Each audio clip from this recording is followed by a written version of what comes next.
ছেলে মেয়েদের লক্ষ্মী ছেলে বা লক্ষ্মী মেয়ে বলা যাবে কিনা? কত বছর বয়সে নামাজ রোজা আবশ্যক হয়? চুল দাড়িতে মেহেদি লাগানো কি ভালো? নামাজরত অবস্থায় মেয়েদের চুল খোলা থাকবে নাকি বাঁধা থাকবে? 3 দিন গোসল না করলে কি গোসল ফরজ হয়? কারো যদি আলাদা দাঁত লাগানো থাকে মৃত্যুর পর তা খুলে ফেলতে হবে কিনা? বেকারত্ব থেকে মুক্তির কোনো আমল আছে কিনা? আল্ট্রাসাউন্ডের মাধ্যমে গর্ভের সন্তান ছেলে না মেয়ে তা জানলে কি গুনাহ হবে? যারা আত্মহত্যা করে তাদের জন্য কি দোয়া করা যাবে? আবহাওয়া অফিসের আগাম সংবাদ বিশ্বাস করা যাবে কিনা? তাহলে আর বিলম্ব না করে শুরু করি আপনাদের ইতিমধ্যে যে সমস্ত প্রশ্নগুলো আমাদের কাছে এসে পৌঁছে গেছে সেগুলোর উত্তর দেওয়ার পালা। রোজিয়া জাহান আপনি জানতে চেয়েছেন, যারা আত্মহত্যা করে তাদের জন্য কি দোয়া করা যাবে? হ্যাঁ, অবশ্যই আত্মহত্যাকারী ব্যক্তির জন্য দোয়া করা যাবে, বরং তার জন্য তো আরো বেশি দোয়া করতে হবে, এই জন্য যে তিনি আত্মহত্যা করে একটা মহাপাপ করে একটি কবিরা গুনাহ করে দুনিয়া থেকে গেছেন। অতএব আল্লাহর পক্ষ থেকে ক্ষমা পাওয়ার প্রয়োজন তো তার আরো বেশি, যেহেতু তিনি অপরাধ করে গেছেন, তার জন্য দোয়া করা যাবে। যেহেতু আত্মহত্যাকারী ব্যক্তি অমুসলিম নন এবং আত্মহত্যার কারণে কেউ ইসলাম থেকে খারিজ হয়ে যায় না, বিধায় তার জন্য দোয়া করাতে কোনো অসুবিধা নেই। তবে হ্যাঁ, তার যে জানাজা, সেই জানাজার বিষয়টি হলো এই জানাজাতে সমাজের সম্ভ্রান্ত এবং নেতৃস্থানীয় ব্যক্তিবর্গ উপস্থিত হবেন না। রাসূল আকরাম সাল্লাল্লাহু আলাইহি ওয়াসাল্লাম আত্মহত্যাকারী ব্যক্তির জানাজা উপস্থিত হন নাই, বিধায় সেটি ভিন্ন বিষয়, কিন্তু তার জন্য দোয়া করা যাবে এবং দোয়া করা উচিত। আল্লাহ তাআলা চাইলে তাকে ক্ষমা করতেও পারেন, কারণ আত্মহত্যাকারী ব্যক্তি কাফির হয় না। আখতার হোসেন আপনি জানতে চেয়েছেন, আল্ট্রাসাউন্ডের মাধ্যমে গর্ভের সন্তান ছেলে না মেয়ে তা জানলে কি গুনাহ হবে?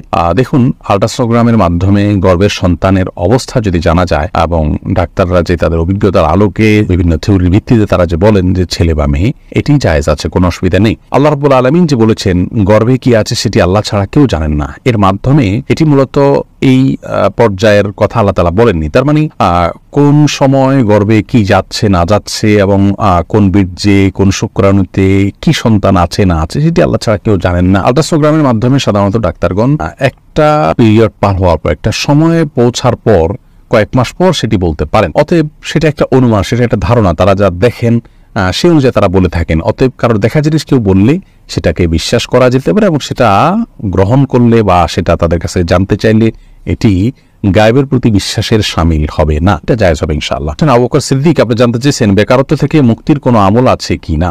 বেকারত্ব থেকে মুক্তির সবচেয়ে বড় এবং প্রধান আমল হলো খুব সিরিয়াসনেসের সাথে কাজ করা। অনেক বেকার ভাইরা আছেন যারা খুব বেশি সিরিয়াসনেসের সাথে কাজ করতে রাজি নন, তারা অনেক সময় ইগো প্রবলেমে ভুগতে থাকেন। আপনি আপনার বেকারত্ব দূর করবার জন্য হালাল যে কোনো কাজকে স্বাগতম জানানোর মানসিকতা থাকতে হবে প্রথমত। দ্বিতীয়ত, আপনাকে অক্লান্ত পরিশ্রম করতে হবে। অনেক মানুষ দিনদার হন এবং দিনদারের মানে হলো দুনিয়ার কাজটাকে ঢিলাঢালাভাবে করা, তিনি এরকম মনে করেন, এটি ভুল ধারণা। বরং দুনিয়ার কাজ আপনি যখন করবেন পুরোপুরি মনোযোগের সাথে, সিরিয়াসনেসের সাথে, কঠোর পরিশ্রম করে আপনি করবেন। বেকারত্ব দূরের জন্য এই বিষয়গুলো অনেক বেশি গুরুত্বপূর্ণ। এর পাশাপাশি আল্লাহ রাব্বুল আলামিনের কাছে দোয়া করবেন এবং ইস্তিগফারের মাধ্যমে আল্লাহ রাব্বুল আলামিন রিজিক বৃদ্ধি করেন, সূরা নূহের মধ্যে আল্লাহ রাব্বুল আলামিন বলেছেন। অতএব ইস্তিগফার বেশি বেশি করা যেতে পারে এবং রিজিক বৃদ্ধির জন্য সকাল সন্ধ্যার একটি দোয়া আছে, সেই দোয়াটা পাঠ করবেন, আল্লাহুম্মা ইন্নী আসআলুকা ইলমান নাফিআ ওয়া রিজকান তাইয়্যিবা ওয়া আমালান মুতাকাব্বালা। তো এর মাধ্যমে আপনি আল্লাহর কাছে রিজিক চাইবেন আর পরিশ্রম করবেন অক্লান্তভাবে এবং সিরিয়াসনেসের সাথে কাজ করবেন, মনোযোগের সাথে কাজ করবেন এবং কোনো কাজকে ছোট মনে করবেন না। হালাল উপার্জনের জন্য আল্লাহ তাআলা আস্তে আস্তে ইনশাআল্লাহ উপরে যেতে আপনাকে সাহায্য করবেন। কত বছর বয়সে নামাজ রোজা আবশ্যক হয়? কত বছর বয়সে ইসলাম শরীয়তের দৃষ্টিকোণ থেকে একজন বালক বা বালিকা প্রাপ্তবয়স্ক হন, এ বিষয়ে প্রথম কথা হলো যে বালক বা বালিকা প্রাপ্তবয়স্ক হওয়ার নিদর্শন যখন দেখা দিবে তখন তারা প্রাপ্তবয়স্ক হিসাবে বিবেচিত হবেন। মেয়েদের বালেগ হওয়ার বা প্রাপ্তবয়স্ক হওয়ার নিদর্শন হলো মাসিক আরম্ভ হওয়া, ছেলেদের স্বপ্নদোষ ইত্যাদি শুরু হওয়া। এই সমস্ত নিদর্শন যখন দেখা দিবে তখন থেকে তাদেরকে প্রাপ্তবয়স্ক ধরা হবে। সেটা কারোর 12 বছর বয়স হতে পারে, কারোর 11 বছর বয়স হতে পারে, কারোর 13 বছর বয়স হতে পারে। যদি এই নিদর্শনগুলো দেখা না দেয় তাহলে সেক্ষেত্রে সর্বশেষ সীমানা হলো 15 বছর। 15 বছর বয়স হলে আবশ্যিকভাবে সে বালেগ হয়ে যাবে। তাহলে প্রাপ্তবয়স্ক হওয়াটা মূলত বয়সের সাথে সংশ্লিষ্ট বিষয় নয়, বরং এর সম্পর্ক হলো বালেগ হওয়ার যে নিদর্শন আছে সেটি দেখা গেছে কিনা, মেয়েদের মাসিক আরম্ভ হয়েছে কিনা, ছেলেদের স্বপ্নদোষ হয়েছে কিনা। সেটি যদি না হয় এবং বিলম্ব হতে থাকে তাহলে সর্বশেষ সীমানা হলো 15 বছর। 15 বছর বয়স হয়ে গেলে তাকে প্রাপ্তবয়স্ক তথা বালেগ ধরা হবে এবং এরপর থেকে নামাজ রোজা সহ ইসলামী শরীয়তের সমস্ত বিধিবিধান তার উপরে প্রযোজ্য হবে। মনিরা খাতুন আপনি জানতে চেয়েছেন, আবহাওয়া অফিসের আগাম সংবাদ বিশ্বাস করা যাবে কিনা? আবহাওয়া অফিস যে আবহাওয়ার আগাম বার্তা দিয়ে থাকে সেটা বিশ্বাস করাতে কোনো অসুবিধা নেই। অনেকে মনে করেন যে এটি বিশ্বাস করলে গায়েবের খবর কেউ দিল সেটাকে বিশ্বাস করলো। অতএব জ্যোতিষীর দেওয়া ভবিষ্যৎবাণীকে বিশ্বাস করা যেরকম ঈমান হরণকারী, আমল নষ্টকারী, কুসংস্কার, এটাকে অনেকে কুসংস্কার মনে করেন। দুটি আসলে সম্পূর্ণ ভিন্ন বিষয়। আবহাওয়া অফিস যে আবহাওয়ার আগাম বার্তা আমাদেরকে দিয়ে থাকেন, সেটা তারা বিভিন্ন আলামত দেখেন, আবহাওয়ার গতি প্রকৃতি অ্যানালাইসিস করে আগাম তারা বিভিন্ন প্রযুক্তির মাধ্যমে জানতে পেরে সেটা আমাদেরকে তারা জানান। অতএব আপনি কারোর আওয়াজ শুনে বুঝতে পারছেন যে অমুক আসছেন, অথবা কারোর গলার আওয়াজ শুনে বুঝতে পারছেন অমুক আসছে, তারপর ধারণা করে আপনি তাদেরকে বললেন যে সম্ভবত অমুক এসছে। এটা যেরকম কোনো অদৃশ্যের সংবাদ দেয়া নয়, বরং আপনি আপনার যে আলামত বা নিদর্শন দেখেছেন সেটার উপর ভিত্তি করে আপনি বলেছেন। অতএব এটা সম্পূর্ণ হাওয়া থেকে বলা নয়। বিধায় আবহাওয়ার আগাম সংবাদ বিশ্বাস করলে কোনো প্রকার অসুবিধা হবে না। চুল দাড়িতে মেহেদি লাগানো কি ভালো? এর উত্তর হলো অবশ্যই। চুল দাড়ি যদি সাদা হয়ে যায় তাহলে সেখানে সেগুলোতে মেহেদি ব্যবহার করা যেতে পারে, সেটা উত্তম। কারণ নবী করিম সাল্লাল্লাহু আলাইহি ওয়াসাল্লাম এক ব্যক্তির সাদা চুল বা দাড়ি দেখে তাকে বলেছিলেন যে এটাকে পরিবর্তন করো, তবে ওয়াজান্নাবুস-সাওয়াদ, কালো কালার থেকে বেঁচে থাকবে। তার মানে চুল বা দাড়ি যদি সাদা হয়ে যায় সেটাকে মেহেদির কালার হতে পারে, জাফরানি কালার হতে পারে, ন্যাচারাল কোনো কালার দিয়ে সেটাকে পরিবর্তন করা যেতে পারে। তবে সেটাকে পরিবর্তন করতে গিয়ে যেন কালো বানানো না হয়, কারণ কালো করার মাধ্যমে প্রতারণার আশ্রয় নেওয়া হতে পারে, তার বয়স লুকানোর চেষ্টা হতে পারে, এবং আরও নানা দিক সেখানে, খারাপ দিক হয়তো সেখানে আছে। সেজন্য হাদিসে কালো কালার ব্যবহার করতে নিষেধ করা হয়েছে। এছাড়া সাদা চুল বা দাড়ি এটাকে অন্য কালার দিয়ে পরিবর্তন করা এটা ভালো। তবে লক্ষ্য রাখতে হবে যে এই কালার আপনি ব্যবহার করছেন সেটা যেন কেমিক্যাল এর কালার, এভাবে কেমিক্যাল কালার না হয় যেটার কারণে চুলের উপরে আলাদা, চুল বা দাড়ির উপরে আলাদা একটা স্তর পড়ে যায়। এরকম যেন না হয়, যেটা অনেক পুরু হয়ে গেছে, আলাদা স্তর পড়ে এটা খসে খসে পরবর্তীতে পড়ে, এমন যেন না হয়, তাহলে উজু গোসল হবে না। জাস্ট কালার হলো এটুকু যদি হয় তাহলে কোনো অসুবিধা নেই। সাইদা জাহান জানতে চেয়েছেন, কারো যদি আলাদা দাঁত লাগানো থাকে মৃত্যুর পর তা খুলে ফেলতে হবে কি না? কারো যদি আলাদা দাঁত লাগানো থাকে তাহলে মৃত্যুর পর সেই আলগা দাঁত বা পৃথক দাঁত সেটি খুলে ফেলা ভালো, বিশেষ করে সেটা যদি মূল্যবান কোনো ধাতব বস্তুর হয়। কিন্তু এটি আবশ্যক বা ফরজ ওয়াজিব কোনো বিষয় নয়। বিশেষ করে সাধারণ কোনো নরমাল যদি কোনো হয় তাহলে সেক্ষেত্রে সেটি খুলে রাখা আবশ্যক নয়। হোসাইনা খাতুন আপনি জানতে চেয়েছেন, 3 দিন গোসল না করলে কি গোসল ফরজ হয়? না, 3 দিন গোসল না করলে গোসল ফরজ হয় এমন কোনো কথা নেই।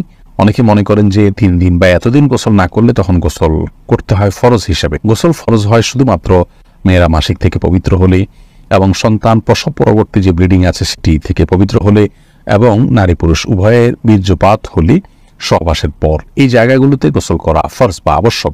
এছাড়া এতদিন গোসল না করলে গোসল আবশ্যক হবে এমন কোনো কথা নেই। কেউ গোসল করা ছাড়া 5 দিন, 7 দিন, 10 দিনও যদি থাকেন তারপরও গোসল ফরজ হয় না। তবে হ্যাঁ, এরকম দীর্ঘ সময় গোসল না করে থাকা এটা অনুচিত, কারণ পরিচ্ছন্নতা এটা ঈমানের অংশ, এটা নেকামলের অংশ। সেই জায়গা থেকে যত অল্প সময়ের মধ্যে সম্ভব, বিশেষ করে গায়ে যখন দুর্গন্ধ হয়, ঘামের গন্ধ হয়, তখন ঘামের গন্ধ এবং শরীরের ময়লা ইত্যাদি এগুলো দূর করবার জন্য গোসল করা উচিত। বিশেষ করে আজকাল আমরা মানুষের মাঝে যেতে হয়, মসজিদে যেতে হয়, তো শরীর দুর্গন্ধ নিয়ে গেলে অন্যের কষ্টের কারণ হবে, সে কারণে গোসল করা উচিত। সেটা 1 দিনে হোক, 2 দিনে হোক, বা যতটুকু সময় সম্ভব। কিন্তু এত সময়ের মধ্যে না করলে গোসল করা ফরজ হয়ে যায় এমন কোনো কথা নেই। জেন্টেলম্যান আইডি থেকে আপনি জানতে চেয়েছেন, মুসলিম ছেলে মেয়েদের লক্ষ্মী ছেলে বা লক্ষ্মী মেয়ে বলা যাবে কি না? না ভাই, এভাবে বলা উচিত নয়। আবার অনেক সময় নিজের সন্তানদেরকে স্নেহ করে ভালোবেসে লক্ষ্মী বলি, অবশ্য স্বামী স্ত্রী একে অন্যকে বলেন। লক্ষ্মী বলা উচিত এই জন্য নয় যে হিন্দুদের একটি ধর্মীয় বিশ্বাস হলো তারা একজন দেবীকে লক্ষ্মী বলে তারা সম্বোধন করেন, ডাকেন, বিশ্বাস করেন। তারা মনে করেন যে সৌভাগ্য, ধন, ঐশ্বর্য এগুলোর অধিষ্ঠাত্রী হলেন সেই দেবী। তো সেই জায়গা থেকে তাকে লক্ষ্মী বলা হয়, ভালো লক্ষণ তিনি বহন করেন। তো নিজের সন্তানকে বা প্রিয় কোনো মানুষকে যদি আপনি লক্ষ্মী বলেন, কেমন যেন আপনি সেই বিশ্বাসকে স্মরণ করে তাকেও ভালো লক্ষণ বহনকারী ওই দেবীর মতো, যদি আপনি এরকম মনে করে করছেন না, কিন্তু তার সাথে সাদৃশ্য হচ্ছে, সে বিশ্বাসের সাথে কিছু দিক থেকে বাহ্যিকভাবে হলেও মিলে যাচ্ছে। আর শিরক এবং মুশরিকের বিশ্বাসের সাথে বাহ্যিকভাবেও সাদৃশ্য হয় এমন কোনো কাজ একজন মুসলমানের করা উচিত নয়। সেই জায়গা থেকে লক্ষ্মী ছেলে, লক্ষ্মী মেয়ে বলাটা অনুচিত। শারমিন আখতার আপনি জানতে চেয়েছেন, নামাজরত অবস্থায় মেয়েদের চুল খোলা থাকবে নাকি বাঁধা থাকবে? নামাজরত অবস্থায় মেয়েদের চুল খোলাও থাকতে পারে, বাঁধাও থাকতে পারে। তবে খোলা থাকলে সেটি রুকু, সিজদা এবং উঠা বসায় যদি ডিস্টার্বের কারণ হয়, সেই দৃষ্টিকোণ থেকে খোলা না রেখে বেঁধে রাখা উত্তম এবং ভালো, যেহেতু সালাতে একাগ্রতা নষ্ট হতে পারে এমন কাজ করা উচিত নয়। আর যদি এরকম কোনো ব্যাপার না থাকে, উঠা বসা রুকু সিজদাতে কোনো প্রকার সমস্যা না হয়, তাহলে তিনি চুল খোলা রেখেও নামাজ পড়তে পারেন, তবে চুল তাকে ঢেকে রাখতে হবে। অর্থাৎ বড় কোনো ওড়নার মাধ্যমে এই চুলগুলোকে ঢেকে রাখতে হবে। যিনি রুকুতে সিজদায় উঠা বসায় কোনো অবস্থাতে যেন চুলের কোনো অংশ প্রকাশিত না হয়।